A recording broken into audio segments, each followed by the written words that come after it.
এর ভিতরে আমি থাকবো। আমি ছিলাম কোনো দিন, আমি ছিলাম আমেরিকায়। স্বয়ং ডোনাল্ড ট্রাম্প ফোন দিয়েছে যে ইলিশ মাছ নিয়ে একটা গবেষণা কেন্দ্রিক একটা মিটিং আছে।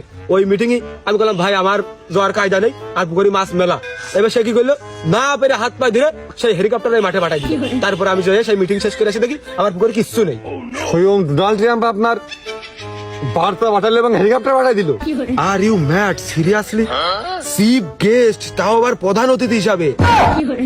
না ভাই আমি ম্যাপটার না, তবে ডোনাল্ড ট্রাম্প আপনাকে বার্তা আর হেলিকপ্টার পাঠাই দিল প্রধান অতিথি হিসেবে, আপনি চলে গেলেন। আমি তো যাবো না ভাই। ডোনাল্ড ট্রাম্পের মতো লোক বারবার আমাকে রিকোয়েস্ট করতেছে, মেসেজ দিচ্ছে। অবশ্য হোয়াটসঅ্যাপের মেসেজ গুলো দেখলে আপনি বুঝতে পারছেন। থাক এখন আর দেখাচ্ছি না। ডোনাল্ড ট্রাম্পের মতো লোক বারবার যদি রিকোয়েস্ট করে সেখানে না যেতে পারা যায়। তারপরে আপনি মানে চলে গেলেন আমেরিকায় সেই প্রেস মিটিং বা সংবর্ধনা অনুষ্ঠানের প্রধান অতিথি হিসেবে। তো তারপর কি হলো? তারপর আবার কি পুঙ্গাই বা সাথে হেরিকেন ফিরে আসে দেখি কিচ্ছু নেই, সব চুয়া। ও তাহলে তো আপনার পুরোই ক্ষয়ক্ষতি হয়ে গেছে। আপনি আমেরিকার প্রেস মিটিং এ গেছেন, এদিকে ঠিক মতো খেয়াল রাখতে পারেননি। এদিকে আমার সিকিউরিটিরা ভেবেছে যে আতঙ্কে যায় তো কেউ আর ঢোকবে না, আমাকে ডিউটি করে খেয়াল না করি।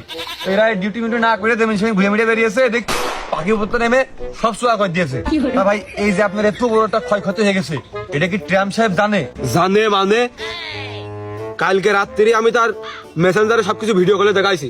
থাকে এখন আপনার আমি আর দেখাচ্ছি না। তবে সে বলেছে সামনের শুক্রবারেই সেই জায়গায় আসতেছে।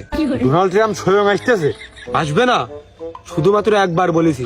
তাও তার বৃহস্পতিবার দিনে একটা কিস্তি আছে, কিস্তিটা দিয়েই শুক্রবার এসে চলে আসতেছে।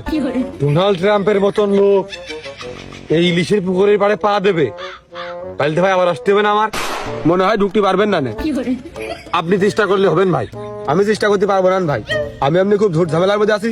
আপনি এই প্রশ্ন করবেন, আপনার যে বিল আছে বিল বাটা দিয়ে আপনি কাটে পড়েন। কিসের বিল ভাই? আমি তো কিছু খাইটাইনি।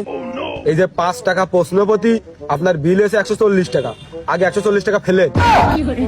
ও আচ্ছা ভাই, তাহলে 140 টাকা আমি দিচ্ছি। তা ভাই আমাদের এই দর্শকদের উদ্দেশ্যে ধরে কিছু বলতেন। দর্শকদের উদ্দেশ্যে আর কি কব, কপাল আমার মাজু যাই গাড়িতে আসে হাইটে।